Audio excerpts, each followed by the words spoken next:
This is a very exciting evening. I'm really excited to be introducing a man I've met on two other wonderful and exciting occasions. You will know much about him already. You will know that he is a great actor. He's a great explorer. His credits: Z Cars, I, Claudius, Cats. The first time that I ever did any show with Brian Blessed, there was Brian Blessed and Brian Cox on together, which is two Brians, but with very different vocal delivery. And Brian Blessed's first question, Brian Cox turned to me and went, Brian, how do you feel about intergalactic space travel? To which he replied, I've always wanted to go to Mars! Why can't we go to Mars? Tell me, Brian, weren't we on Mars? And it stayed at that level for the ensuing 2 hours. So, I think we're going to have a lot of fun. He has a wonderful book out. Please welcome to this stage, Brian Blessed. Anyway, it's lovely being here. And what a marvel! All that you said is true. Well, I know I only told a tiny piece of there is so much more. I mean, this is what I wanted to start asking about. Is one of the things is, and I love your book, by the way. It's a bloody great book, and it is a tremendously passionate book. And one thing that I would imagine a lot of the great physicist Richard Feynman, there is a collection of his works, and it is called "What Do You Care? What Other People Think." And it's where his wife said to him, he had done something, he'd basically removed some of the love letters that she had given him, in fact, pencils with messages of love. And she was so annoyed that he'd felt embarrassed by messages of love, she said, what do you care what other people think? And I think one of the things about you is, I get a sense that you just go, this is me, this is what I am, and the shyness, the retiring nature are not issues with you. Yes, that's true. I suppose it's really, a great love of life. I just wake up in the morning, I can't wait to look at my face in the mirror, and I think, my God, you look bloody marvellous, Brian. I love it that I look like a gorilla, and that I have, frequently in the Himalayas, I'm mistaken for a yeti. And so I love it that I look like a yeti. But I love my face, I love life, I think it was Oscar Wilde who said that to love oneself is to have a lifelong romance. And I do love myself. So I find it very exciting waking up and being part of life. I'm fascinated by people. I feel very passionately that nature doesn't cheat. That there is no one like you. I can't see. You're all dark shadows. Can you light them up at all? You can't see them. I love to see your faces. There you are. Light them up if you can, so I can see you. I believe that nature doesn't cheat, and that there's no one like you. And you must be allowed to express yourself and bring out your own dreams, and be given the chance to express them. That's what I feel very passionately. I'll ask you another question. Well, what I was interested. I mean, you started off apparently as a tremendously ugly baby, though. I mean, you revealed that for the first few days, you horrified the locals. You were considered to be something of a grotesque. Yes. It was interesting that when I was born, which is in Messner, South Yorkshire, that my mother was horrified. I'm the son of a coal miner, and she said, "Oh God, he looks like a toad. He looks terrible." And she wouldn't nurse me. And the woman in the next bed had lost her child, Mrs. Brearley. And she said, "Oh, don't worry, I'll nurse him." And so she nursed me. Many years later, as I do in the book, I was in this television series called Z Cars, playing PC Fancy Smith in Z Cars. And in the first episode, I was rehearsing, and one of the walk-ons came forward and said, "Hello, Brian, lad. It's me, Mrs. Brearley. I looked after you when you were a little baby." And there she was. Astonishing that I should meet her again in Z Cars. Amazing. Well, this is what I adore about the book. I mean, whenever I try and kind of tell anyone that they must read this book, I say, don't worry, it doesn't go into caps lock till page 4. But page 1 starts off with a wonderful story. I won't give away the entire story, but with a beautiful line, "Can you smell shit in here?" And it's a really full-on mountaineering story. And again, this way where you can just, your imagination, the way that you grip us by the throat, charmingly, I might add, a charming strangler, and drag us into these wonderful different worlds that you've been in. Well, what is extraordinary in my life is that 50% of my life is acting, and 50% I'm an explorer. I think 70% now.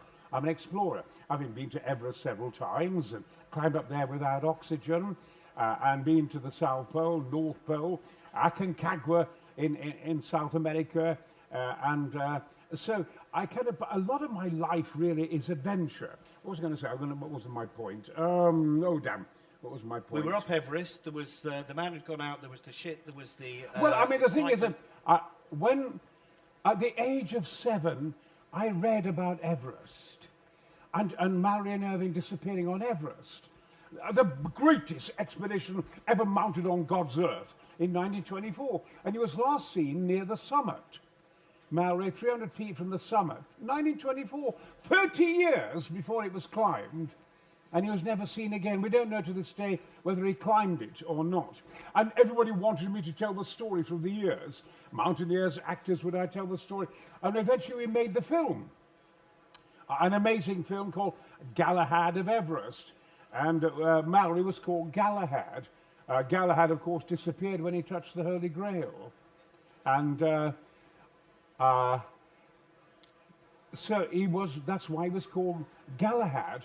And so the whole thing fascinated me. And so I determined one day to follow in Mallory's footsteps. And of course I did. But what was the point of my story? That he, after the age of 7, eventually in 1990, with the BBC crews, low altitude teams, Russians, Americans and Chinese, I approached the northern side. It was impossible. I was wearing jackets and clothes like this, without oxygen, just like Mallory. And there was Everest. I suddenly saw it. You know, and I'd waited for 7 years. You've got to hold on to a dream. You've got to fucking hold on to a dream in your life. Don't give up. And there it was. And I sank to my knees. It was the Tibetan side. And I had David Bashirs alongside me, who does the IMAX films, a great climber. He wept. Everyone wept. And there was Everest. So what I'm saying is I can describe Everest most beautifully and beatifically, because at night, when I was at 23,000 feet, you see, we suffer from light pollution and noise. And on Everest, you see the Milky Way in all its glory, and myriads of stars, green, many green and blue, sitting on your shoulders. And I remember being up there, and Bashirs looked at me and said, and I said to him, "What's that sound?" He said, "That's the sound of the earth spinning on its axis." You never quite hear it in London, the earth spinning on its axis. And so therefore I can talk beatifically about Everest, but when it comes to, I've on many occasions had to address the Royal Geographical Society. When I came back from Everest, there was a Royal Geographical Society. There were explorers. There was Princess Anne. There was Ranulph Fiennes, everybody, Bonington, everybody. And I think to a certain extent, they rather resented that an actor should be doing, mind you, I'd climbed all my life, they didn't know that. And there I was, and I looked at them, and I hadn't spoken. And there were all the fraternity explorers, hundreds of them there. And I looked at them and I said, "What in fuck's name am I going to say to you lot?" And they all stood up and cheered, and we got on marvellously from that point on. And I said, "I can see Sir Christian Bonington up there. Well done, Chris, on your knighthood." And of course, he's the most refined man. And he said to me, "Brian, when you go to Everest," he said, "at 17,000 feet, he said, sex stops and God takes over. You can't get a hard-on at 17,000 feet. I've always meant to ask him how he found out. The thought of Bonington tossing off at 17,000 feet. And of course I did this at the Royal Geographical Society, which went down a storm. What I'm trying to say is, all mountaineers are dirty fucking bastards. They're filthy. There is a poem, "Mountaineers have furry ears and pee through leather breeches. They wipe their arse on broken glass, those hardy sons of bitches." I also would like to say to you, which I say, if you go to Everest, always make sure you camp above the French, because they will shit on you from a great height. They're terrible. Being on the ice field with Steve Bell, he said, Christ, Brian, they're shitting again. And they drop their trousers, the French, wherever they are, and just shit on you. Don't shit here, you dirty bastard. Look out, turds at 2 o'clock. And so, on Have I Got News for You, Paul Merton said to me, Brian, and there's this huge audience, and said, what's it like going to the toilet on Mount Everest? I said, you really want to know? Because when you hear Bonington or Ranulph Fiennes or anybody, we had a good Danny, we had a number 2, and they're very, very lovely and sweet and well-mannered about it. But it's not true, because they're up there for weeks. And we were at 27,000 feet. There's a change at 5,000 feet, there's a change at 10,000 feet, that's the height of Mount Etna. There's a change at 15,000 feet, and that's kind of the height of Mont Blanc. At 22,500 feet, you're dying.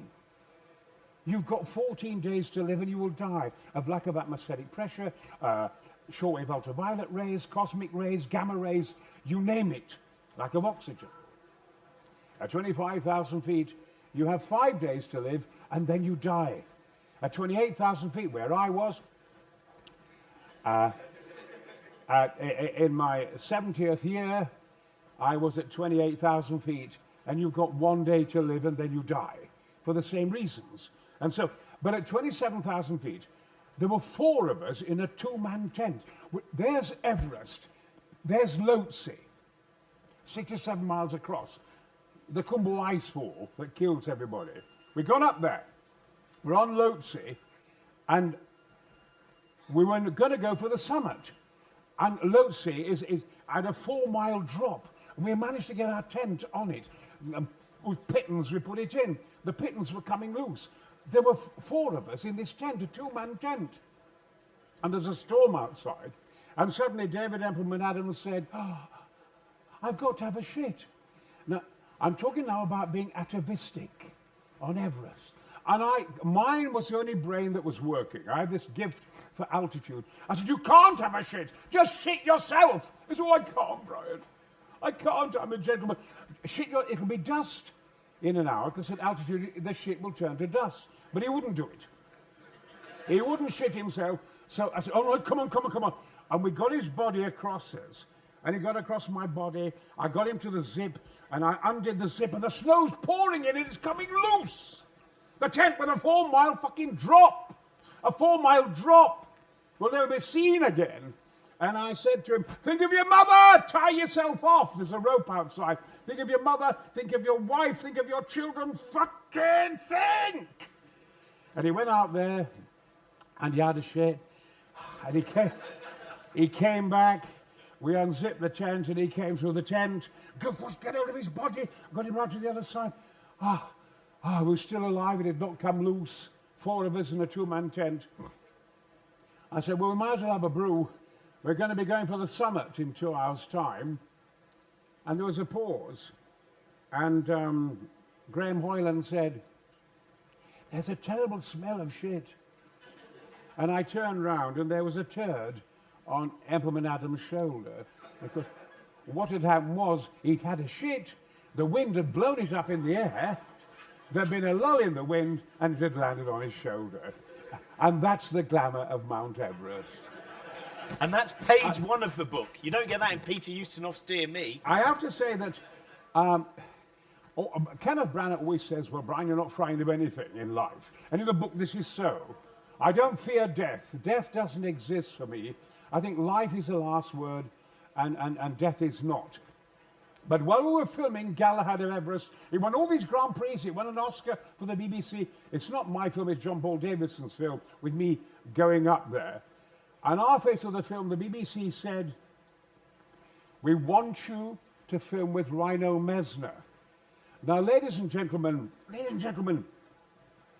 Messner is the greatest mountaineer, even more than Mallory, who's ever lived. He climbed the Eiger North Wall in about 7 hours. It normally takes about 20 weeks. He done the North Pole, South Pole, you name it.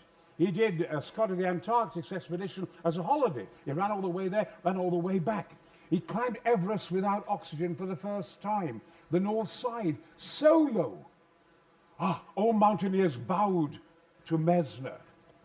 And the BBC said, "We want you to meet him. He lives in a castle in the Tyrol." I said, "Oh no." For the first time in my life, I felt shy.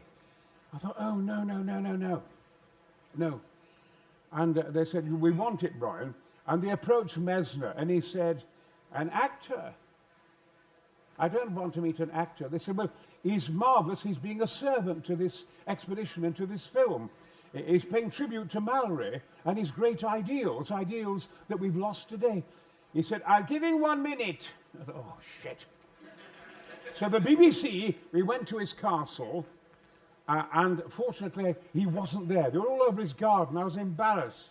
And I was in the corner, and then suddenly, a car arrived. And out of this car stepped Achilles.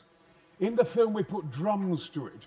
There was Messner with ringlets on his hair, standing there. And we put drums to it. Boom, boom, boom, boom. And I went, "Reinhold's here!"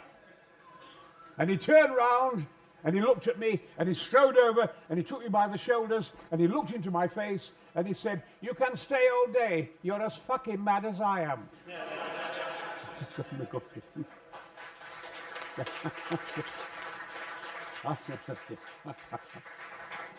Your excitement about exploration, I mean, to go to the early parts of the book, one of the things that you write about very beautifully in it is your relationship with your mother and your father. Yes. And that your father was quite a self-taught man. He was a miner. He worked very hard, but he was fascinated with ideas, and there's a lot of compassion there as well. And a lot of him, the things he told you as a child. How important do you think, what is it? Is there a point you go, this is where you look towards the stars, you look towards the mountains, you think, I want to explore? I think I've mentioned to you that there's no one like you. I do believe that firmly. You've got something that nobody else has got. Nature doesn't cheat. I was lucky being a coal miner's son in South Yorkshire. All the coal miners in their thousands could do Shakespeare. They put on Shakespeare productions. They put on opera. They put on musicals. The whole of South Yorkshire was full of miners who could recite Shakespeare. They were absolutely brilliant. My father could recite the whole of Julius Caesar, Cassius, and so forth. Patrick Stewart, who was nearby, 3 or 4 years younger than me, would come and listen to my father do Shakespeare and be absolutely fascinated. They could all do it. So it was inspirational. You must understand, these were great days. I mean, there were the war years. We had the wooden radios. We had Saturday Night Theatre. We had The Lost World and The War of the Worlds. And nearby was the railway station where we lived, and the Mallard came through. I mean, trains today are not trains. They're just fucking electric buses. But this was the Mallard. With its Bugatti front like a blue Moby Dick, and the Red Dragon of Wales, and Cock of the North of Scotland. Big steam trains. So exciting times. My father, he moved 17 tons a day underground. They talk such shit about coal mining, you know, in South Yorkshire and Yorkshire. When you were sitting there, millions of tunnels underneath. Down there are shop firers, main gate rippers, coal hewers, all kinds of people are down there bringing the coal up. You know, so one vibrated with kind of the human soul that the coal miners brought to the area. But my father also played for Yorkshire at cricket, opening fast bowler. He taught Fred Truman. Fred Truman was England's probably greatest fast bowler ever, Truman. And my father taught him his cutters, how to bowl his cutters. And to bowl against the seam, my father taught him to bowl against the seam, against the Australians, and to lift it up into their faces. If you bowl against the seam, it'll go straight into their faces. You can always say sorry afterwards. And so my father was a kind of great cricketer and a great hero of mine, but they all could do Shakespeare. It was an amazing time, and they could also make crystal sets, and you could hear the German submarines on the crystal sets, their wolf packs. I'm very proud, really, that about Britain at the time, we had 2 Poles living in our house, and we had 2 Russians, and they were pilots, and they were flying Hurricanes and Spitfires. And so, we won the Battle of Britain against great odds, as you know. But we also won the sea battle and sank the Bismarck. We destroyed all their wolf packs, the German wolf packs, and we beat them on land with the 8th Army, with Montgomery defeating Rommel in the desert. So very heroic times I was brought up in. But a point that I think you're leading to here, Robbie, is that at the age of 14, I always saw at cinemas, and I saw Flash Gordon, of course, and a wonderful Flash Gordon each week in the Empire Cinema with Buster Crabbe in black and white, who looked like Laurence Olivier. Wonderful, wonderful man. And we'd come out the cinemas each week after each episode, and I always pretended to be Voltan, the Flying Hawkman. I never anticipated that one day I'd actually play Voltan in a film, of course. And of course say, "Gordon's alive!" Which everywhere I go, people want me to say Gordon's alive.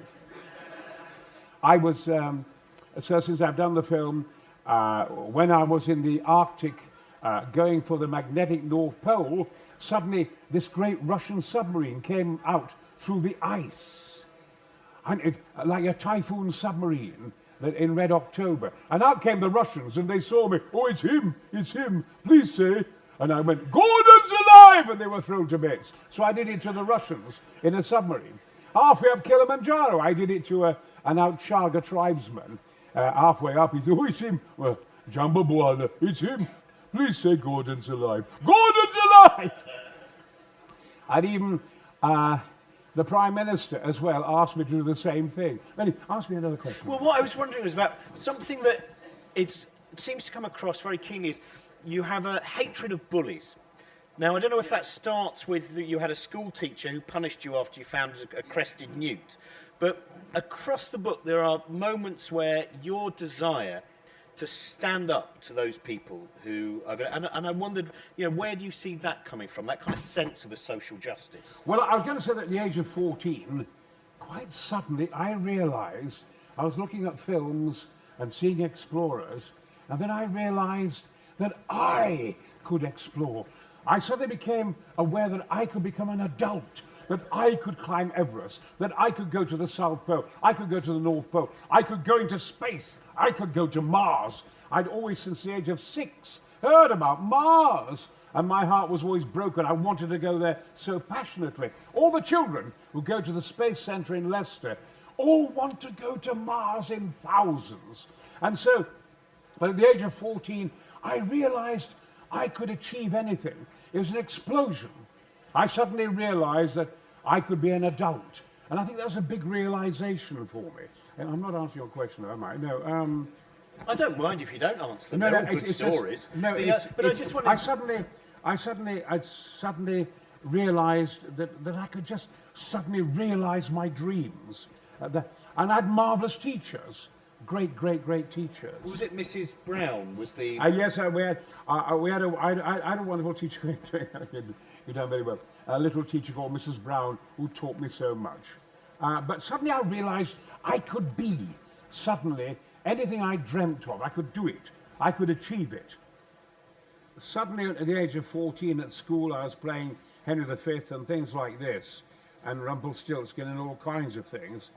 As I said, I suddenly realized that I could be an actor. I think that acting is quite simple. It's a must. Good, bad, or indifferent, you must do it. That you have no choice, and so forth. But there's always been a part of me that's always gone on a walkabout.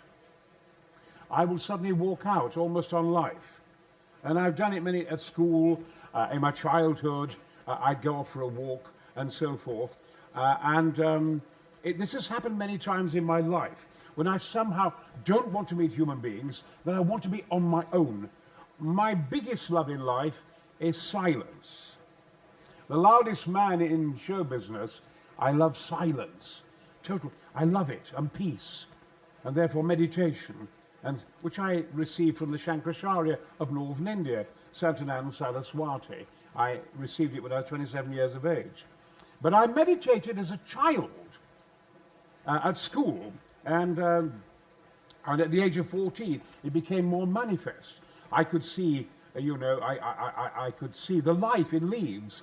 I could see that people were lying, and I could see clouds around their heads and things like that. So I suddenly had these great spiritual gifts. The school were quite concerned about it.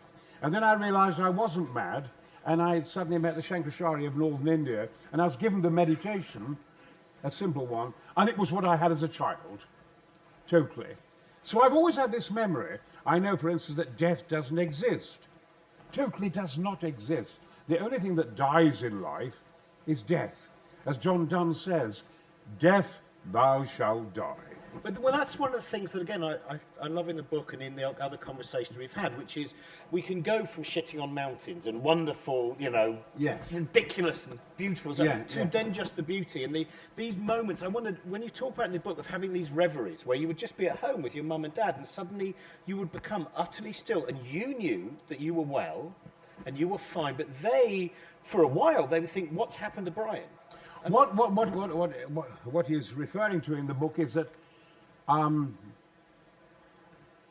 when I was at school, in a secondary school, Burton-on-Durn Secondary School, I had these marvelous teachers, and they were helping me enormously. And then suddenly I would have these mystical experiences.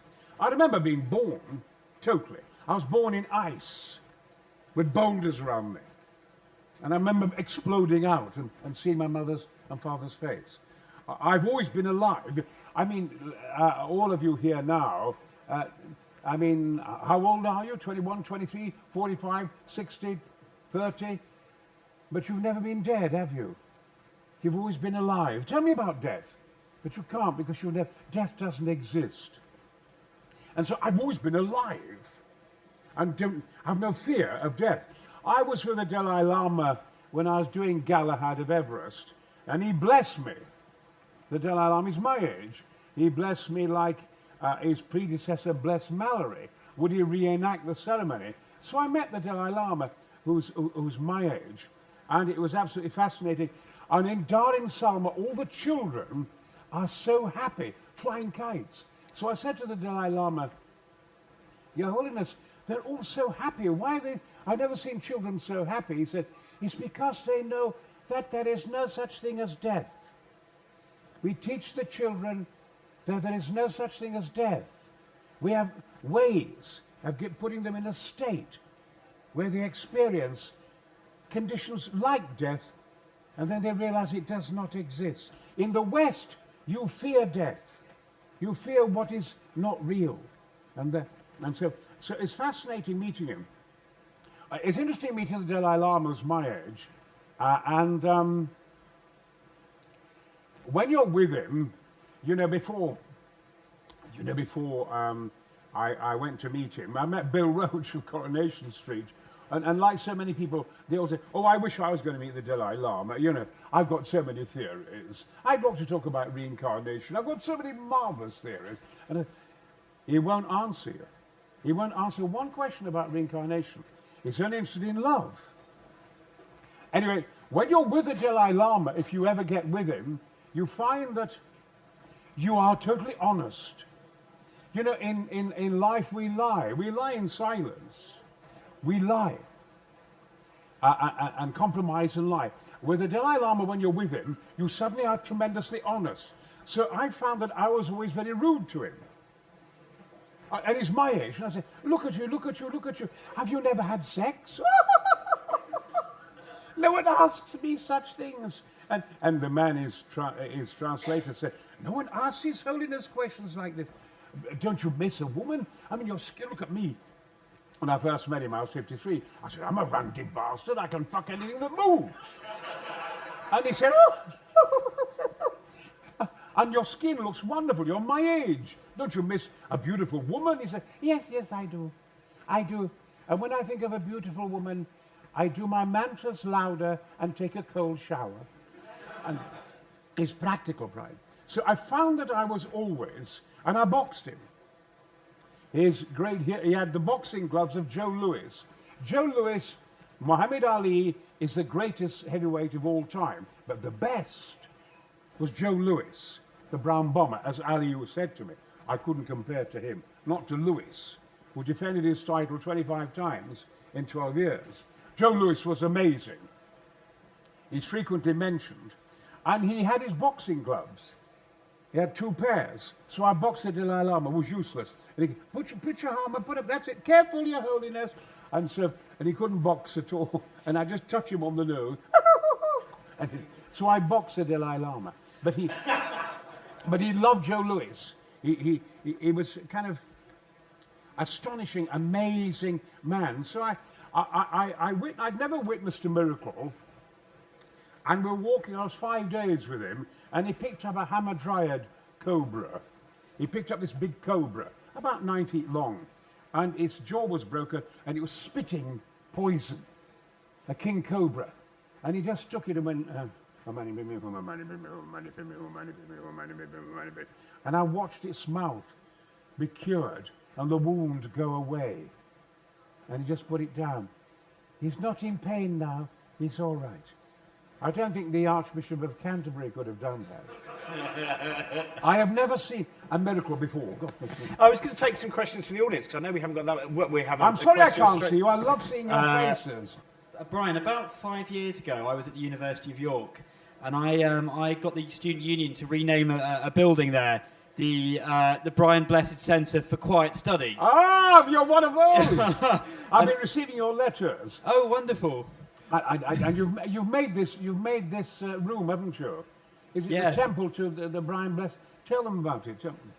Basically, there was a building at the University of York that the Students' Union wanted a name for, and myself and the University of York Douglas Adams Society got them to name it the Brian Blessed Centre for Quiet Study.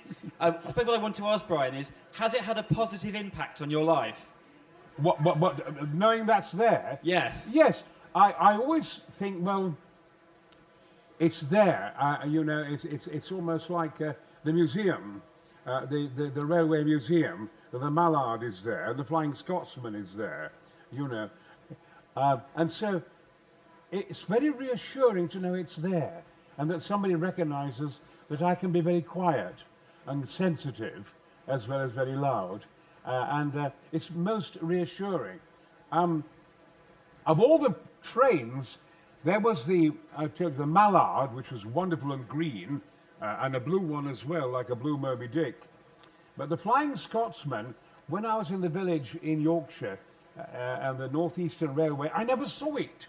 This wonderful Flying Scotsman, this strange green gauge train. And after many years, when I was 50, a man phoned me up and said, "We have a surprise for you." And this is in London. And they said, "Please trust us." And they took me in a car to Hounslow.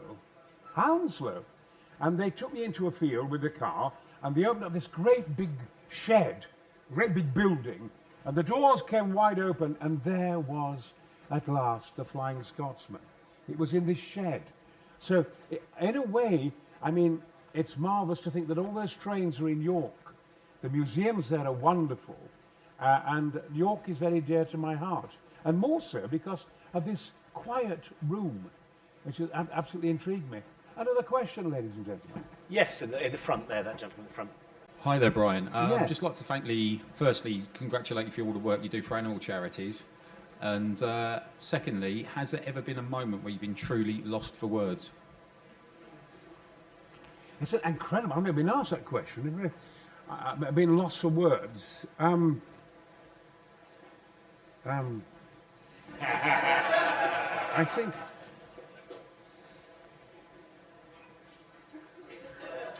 I think it's when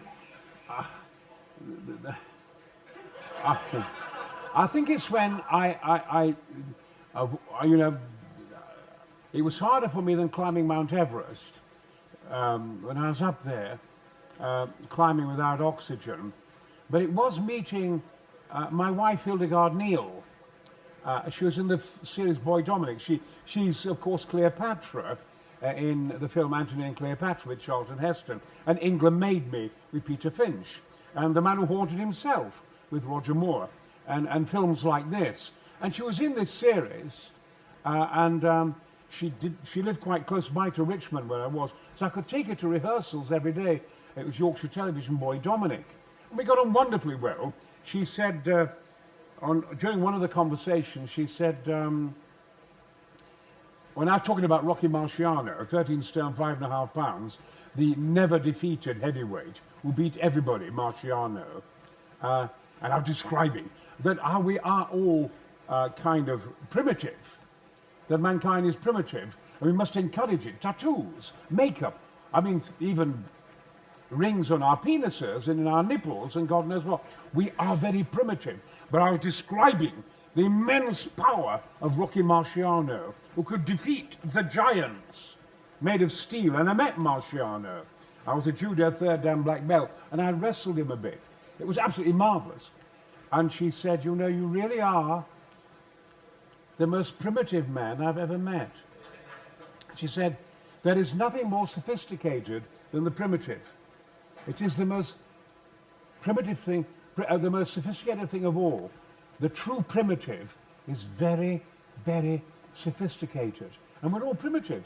Lipstick, makeup, etc. And as I said, tattoos. Eventually the moment came in Masham, in a hotel. I was going to take her out to a dinner in Harrogate, the Forum. And I moved towards her, and I was determined just to kiss her on the lips. And that required more courage from me than climbing Mount Everest. I was lost for words. Another question? Yes, we've got another question out there. Just while you were mentioning, while we're waiting for that, you mentioned Peter Finch there, and yesterday I was watching Peter O'Toole tell a lovely story about them once about to be thrown out of a pub, so they thought, well, the best thing to do is buy the pub, which is what they did at 4 a.m. Now, you talk a lot about Peter O'Toole in the book. You were at Bristol together with him. Yes, thank you. I sound a bit serious this evening, ladies and gentlemen. No, it's what I'm receiving from you. There's gravitas amongst you. And I'm not quite seeing you because of this kind of light on my damaged eye at the moment. So, by the way, if you ever give a speech, always make sure you've got good sound and that the lights don't blind you, because you can forget your mother's name. This is interesting, isn't it? But whenever you give a speech. And wet your lips. We feel nerves in the throat and the lips. Many a person at the Royal Shakespeare Company, they've had to abandon a production while they've managed to stop the person's tongue sticking to their lips on a first night. Anyway, what was that? I was going to... Anyway, of course, Patrick Stewart and I were working class boys. He was the son of a milkman, and me the son of a coal miner, etc. And Judy Dench was only around the corner, similar background, Judy. All in South Yorkshire, very, very talented, wonderful people. And the impossible happened. Patrick Stewart and I, we applied for a scholarship. It was unheard of, secondary school boys. And we got a scholarship to the Bristol Vic Theatre School. In Wakefield, you see, it doesn't matter how brilliant you are, how talented you are, we all need help. We need good Samaritans, we need some teachers, we need people to help us. And Patrick and I had enormous help. We had huge Yorkshire accents, which we had to lose, but keep our Yorkshire expression, which I have now. The accent's gone, but the expression is there, and so forth, to be natural.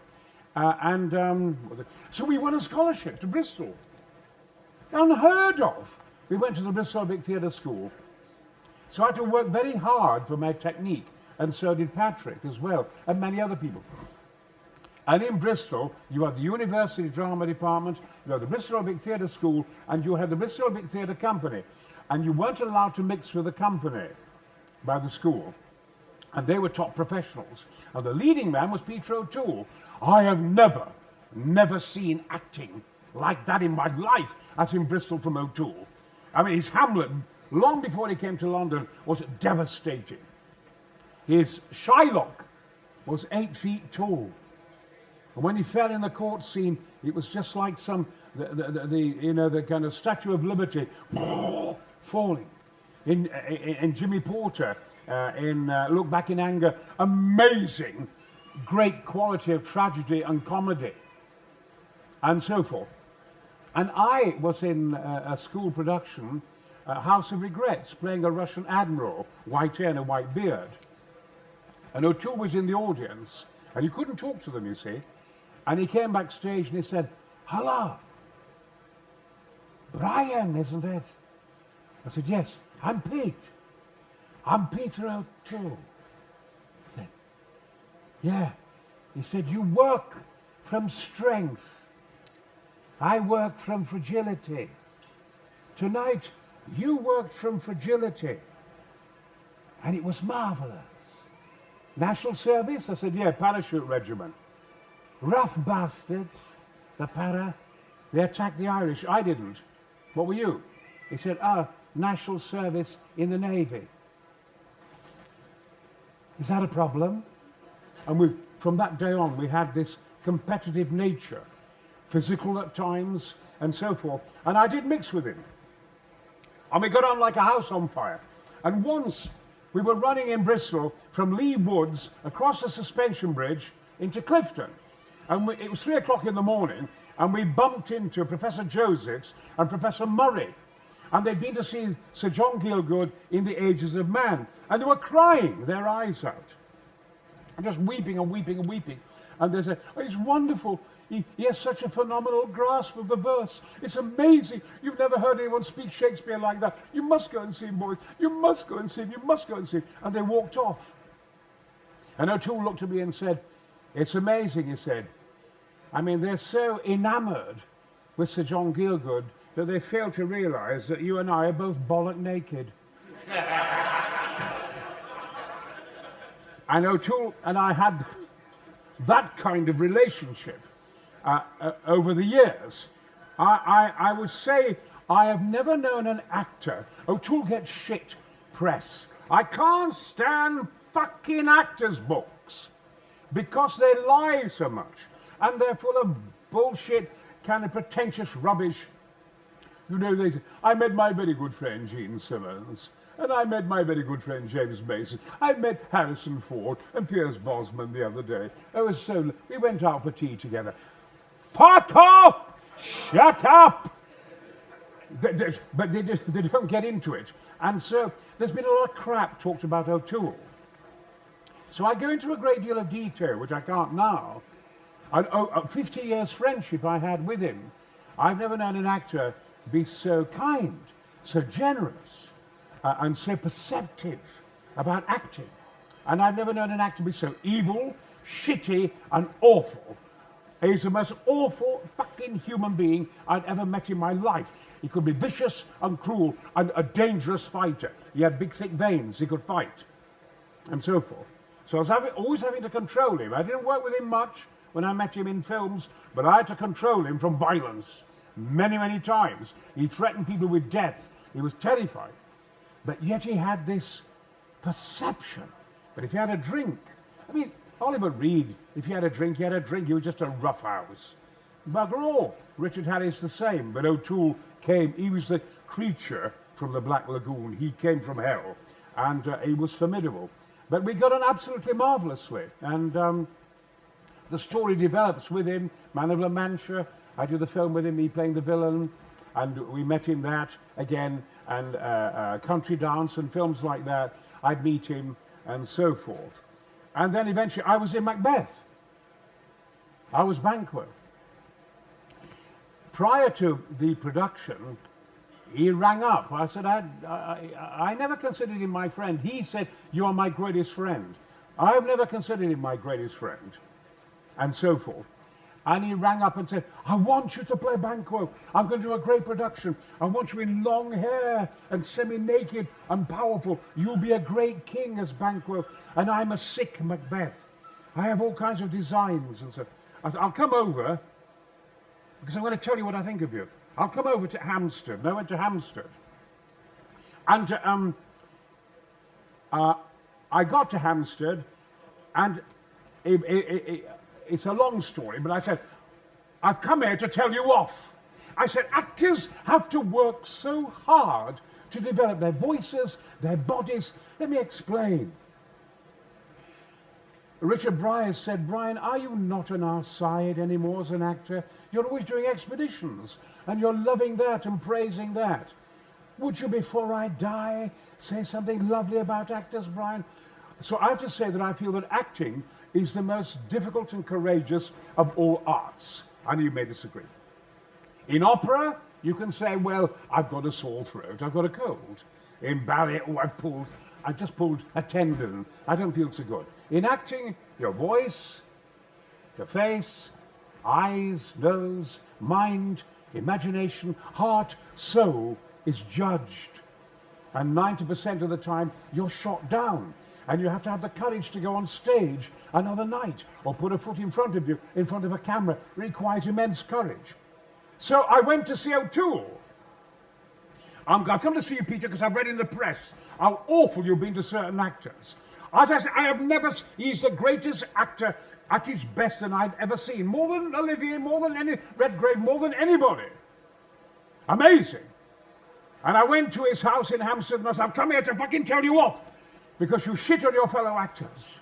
It's awful. You shit on your talents. People have to work so hard on their voices. They have to work hard on their bodies. You can dance. You can do anything. Your voice is voices within voices. It's so magical that you've got this great fucking gift. And I threw him all over the fucking flat. I threw him over the carpets. I threw him over the sofa, pinned him, held him, smashed him everywhere. Oh, I love you. I love you. You're the only person who faces me. You're the only person who faces me. And I got home after roughing him up very badly. And my wife said, good God, what have you done? I've had Peter O'Toole on the phone. He says you've been beating him up. I said, oh, fuck him, I don't give a toss. Anyway. You do delightfully describe him as Lord Byron with a knuckle duster. That's I think we've almost run out of time already. I have to say that I have never, ever heard write-ups or read write-ups like he had as Macbeth. You have to understand, he was Lawrence of Arabia. He was fantastic in the ruling class. You should see him in some of his films. Astonishing performances. Out of this world. And they hated his Macbeth. It's a long story, you have to read the book. I itemized every page about Macbeth, and when I eventually did it with him. At the end, the critics murdered him. He was on the stock market. Writers, Macbeth, the stock market in America. When he failed, O'Toole. And then I came back one night, and they'd come in again, the critics. And there was O'Toole in my dressing room. And he was on his knees. And he was weeping. Have you seen what they've written about me? And I said, I think you're dying. I think you're going to die, Peter. I'm sure you're going to die. Come here. And I took him and I rocked him. It's all right. And I kissed him, and I kissed him on the lips, and I kissed his eyes, and I stroked him. I said, I'm going to tell the audience to go home. You mustn't go on tonight. Oh, no. I sat him on the sofa, laid him out, and I went down the corridor, and he came after me on all fours. Don't, Brian, I'll go on. I can still go on. And he went on that night. It lasted 6 hours. And when I died as banker, I stayed on the stage just to hold him all the time, because I thought he was going to die any minute. He didn't die. He completed the run, and he had an Indian summer of a career. I've seen people die. I won't go into that 9 jungles. I've seen people die on mountains. I have never seen courage like that. I have never seen courage like that. And I put it in detail in the book. I'll ask one. By the way, can I say that tonight's signer has, in terms of, it's really taught me a few things, words I haven't seen signed before. So yes, I mean, look, when I was in Star Wars, George Lucas cast me as Boss Nass, the leader of the Gungans in Phantom Menace. And my army defeats the dark side in the film, and I do the last line in the film, peace! And At one point, I'm standing there as Boss Nass, 20 feet high. There's a Jedi, Luke Skywalker. There's a Queen. And they all kneel in front of me and ask for my help. And I'm this strange Gungan with a face this big, a great giant face. And she says, the Queen, please help us. This is for you, darling. This for the sign lady. Please help us, Boss Nass. Please help us against the dark side. And I went.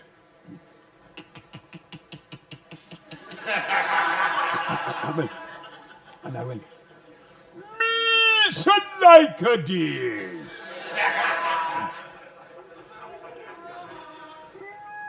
Maybe we can be friends.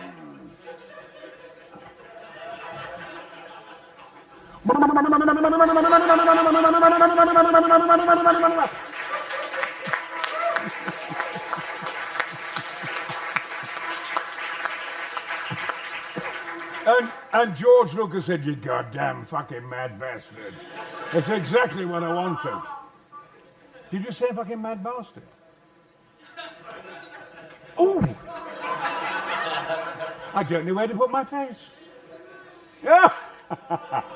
Well, that's all. I prepared by having 7 questions. That was too many, it turned out. You can ask one we've got one more. Can we take one more question from the audience? Please. Yes, can we have that? Wait a moment, just while the microphone gets to... Yep, I think the microphone's just behind you. Thank you. My question is, in case you can't see me, I'm dressed as Princess Aura. Your experience of Flash Gordon, which has stood the test of time, what's your overriding memory of such a glorious film? Well, I have to say that of all the films I've done, Flash Gordon, they're going to have a new opening night, BAFTA in November, and a red carpet. So it's been revitalised, been brought back again, because it is such a kind of cult movie. I think Flash Gordon is wonderful because it mustn't be criticised, because I think it has this wonderful comic quality, comic strip quality. It's amazing in style. I was thrilled to bits when I was given the part of Voltan in it, and so forth, and had the most enjoyable film of my life entirely. And I did say that everyone asked me to say Gordon's alive. I mean, even the Queen at Buckingham Palace. I mean, you know, Mr. Best, we watch Flash Gordon all the time, and me and the grandchildren. Would you mind saying Gordon's alive? So I said, Gordon's alive! Thank you so much. So, therefore, about a year ago, I went to number 10 Downing Street for animals, for the elephants and all that. And I'm outside number 10, and they're too early. So I sat opposite in the windowsill, about this long, the windowsill. I'm half asleep, and I felt these hands on my shoulder. There's the Prime Minister. He said, hello, Brian, what are you doing here? So nice to meet you. I'm surprised to see you not being escorted. I just thought I'd walk here. It's such a lovely day. Would you? I said, I can't go in. And I told him what I was doing, because I've got to wait for you to go in. Oh, thank you. Come in. And he made me a cup of coffee. And he took me into the cabinet room, and there was a cabinet. And so I stood on a chair, and on the top of the table, he said, please say it, and there I was. Gordon's alive! And the Prime Minister said, that'll fucking wake the bastards up. And that was the British Prime Minister. But I have to say that in Flash Gordon, there is a marvellous scene in which we attack rocket ship Ajax. And, you know, you see films like Superman and Batman. There's 1 or 2 or 3 men flying, maybe 1, that's all. But there were 4,500 people flying in the scene, my Hawkmen, all flying. And it took weeks, days to get it together. The dynamite, the special effects, the rocket, the monsters, we coming in to attack. And it took ages. And I had this big bazooka. Of course, it's made of cardboard. And they said, right, Brian, are we ready? Yeah, here we go. And so I just said, oh, well, who wants to live forever? Follow me, Flash! Squadron 40, dive! And